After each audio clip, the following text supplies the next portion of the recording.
now I get to brag on my brother. On behalf of Stephen's lovely daughters, Michelle and Rachel, who could not be here tonight, Steve's siblings. Steve was one of 7. Okay. That's what you get. One Holy Roman Catholic family. Dick, Lou, Corinne, John, Hugh, and our spouses, Deb, Katie, Mike, Peggy, Melanie. We are grateful for the honor that you bestow on our brother tonight. Steve loved school. He went to so many of them. He taught or graced almost a dozen universities. Now, it took me 5, but that was a different story. Steve loved learning. That enthusiasm was infectious. He wanted you on that journey, poking, probing, asking. His philosophy of inquiry-based education brought you into that vortex of seeing, witnessing, learning, knowing, understanding. Then taking that knowledge, and here's a verb, enthusing the students with it. Steve was a fervent advocate of public education. His reading lists included lots of studies on the public sector, how it serves its constituents, and the responsibilities thereof. I remember my last conversation with Steve, and we talked about family and we talked about growing up, but he kept coming back stressing the importance of public education.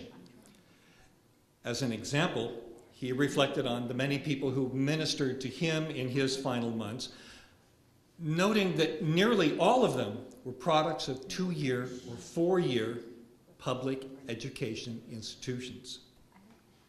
His gracious colleagues have attested again and again, Steve was especially interested in helping students who were transitioning from community colleges.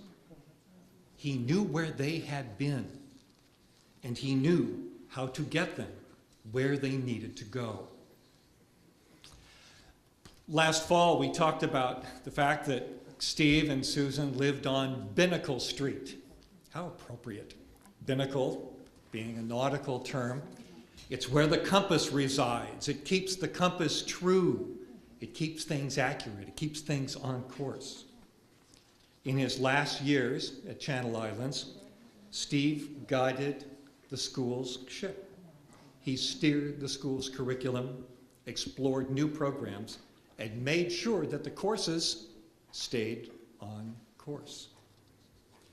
Apropos of the man from Binnacle Street with the compass so true, my brother Dick reminded us that Steve, being the oldest, was our first. Among us siblings, he was our pathfinder. He was the one who showed us the rest of the way. As an altar boy, as a boy, yes, he was an altar boy. He was the first to go to work after school to pay his own way. Rare thought. He was our family's first true scholar. He showed us how to succeed. Teaching without preaching. Showing without showing off. Steve was also an avid sailor. Even in his recreation, there were lessons. He mentored the Channel Islands Sailing Club. He infused his students with the love of sailing, the thrill of the competition, the respect for the sea, and the responsibility to your teammates. In that last visit with Steve, he said he wanted to be a good mentor. And I thought, wow, look at your legacy. Steve stuck with his students. He stood by them. Poli-sci grads who went into public service, careers in public service, politics, as respected commentators, as analysts. To conclude, being a professor, a dean, an educator, an instructor, a mentor, it wasn't a title for Steve.